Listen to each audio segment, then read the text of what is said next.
திருவாய்மொழி தமிழ் வேதம் அப்படின்னு நமக்கு எல்லாருக்கும் தெரியும். உபனிஷத்துக்களிலும் வேதங்களிலும் என்ன கருத்துக்கள் உண்டோ அதையே திருவாய்மொழியில நம்மாழ்வார் நமக்கு அருளி செய்கிறார். ஒரு சில உதாரணங்களை பார்ப்போம். உபனிஷத்தையும் பார்ப்போம், திருவாய்மொழியையும் பார்ப்போம். உபனிஷத்துல சொல்லப்பட்டிருக்கு, மாதா பிதா பிராதா நிவாசக சரணம் சுக்ருதிர்கதிர் நாராயண அப்படின்னு. நாராயணனே தாயாகவும் தந்தையாகவும் தன் உடன் பிறந்தவனாகவும் தங்குமிடமாகவும் மோட்சத்தை அளிக்க வல்ல உபாயமாகவும் நண்பனாகவும் மோட்சத்தை அடையப்படுபவனாகவும் இருக்கிறான் அப்படின்றது இந்த உபனிஷத்தினுடைய கருத்து. இத நம்மாழ்வார் எப்படி சொல்றார் பாருங்க. பற்றில நீசனும் முற்றமும் நின்றனன் பற்றிலையாய் அவன் முற்றில் அடங்கே. முதல்ல சொல்றது பற்றில நீசமும் நித்திய சூரியர்களால் ஆராதிக்கப்படும் பகவானானவன் அவர்களோடு பற்றில் இல்லாதவன், அவர்களுக்கு பற்றி இல்லாதவன். ஒரு தாய் மாதிரி என்னை பெற்ற அத்தாயாய் தந்தையாய் அறியாதன அறிவித்த அத்தா அப்படிங்கிறார். மாதாபிதா நாராயணக அப்படின்னு சொன்னது அதே இங்க உபனிஷத்துல என்ன சொல்லப்பட்டிருக்கோ திருவாய்மொழியிலையும் அதையே சொல்லப்படுறது. இப்படி தந்தையானவன் தாயாக ஆக மாட்டான், தாயானவள் தந்தையாக ஆக மாட்டாள்.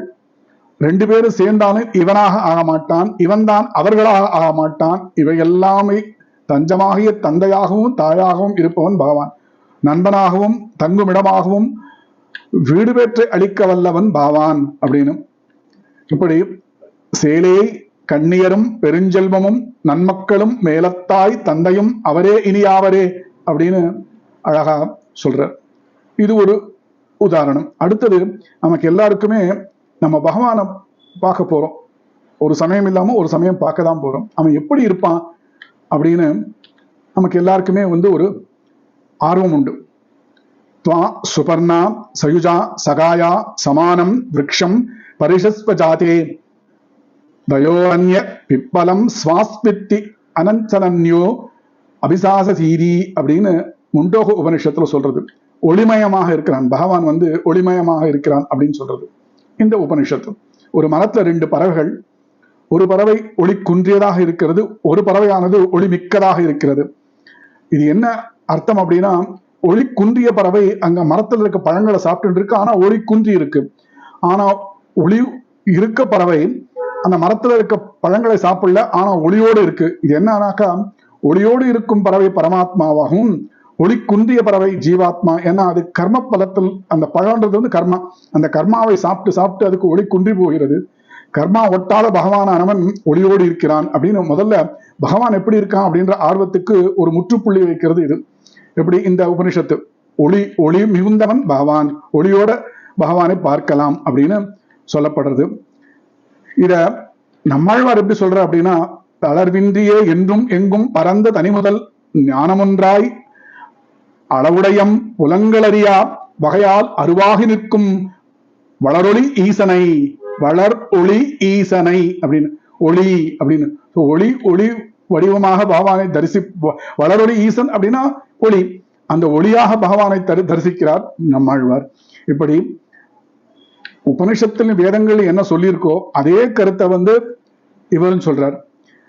நாராயண பரபிரம்ம தத்துவம் நாராயண பரக நாராயண பரோஜோதி ஆத்மா நாராயண பரக தைத்திரிய உபனிஷத்தும். இதையே எப்படி தமிழாக்கம் பண்றார் பாருங்க நம்மாழ்வார். தகும் சீர்த்ததனன் தனி முதலிலுள்ளே மிகும் தேவ எப்பொருளும் படைக்க தகும் கோல தாமரை கண்ணன் என்பான் மிகும் ஜோதி மேலறிவார் எவரே அப்படின்னு.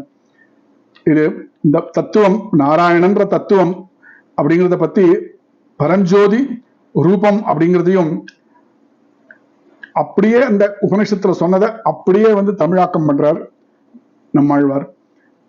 இந்த மாதிரி நிறைய ஒப்புமைகள், உதாரணங்கள் சொல்லலாம். ஒரு உபனிஷத்துக்கும் திருவாய்மொழிக்கும் இப்படி பகவானை ஒளிமயமாக தரிசித்தவர் நம்மாழ்வார். சோ பகவானுக்கு ஒளிமயமாக ஒரு வடிவம் உண்டு அப்படிங்கிறத நம்மாழ்வார் இங்க அறுதியிட்டு சொல்றார். அதையே உபனிஷத்திலையும் சொல்லியிருக்கு. நம்ம எப்படி பார்க்கிறோமோ அந்த பார்வையோடு அந்த பகவான் நமக்கு காட்சி கொடுப்பான் அப்படின்றது இதனுடைய அர்த்தம்.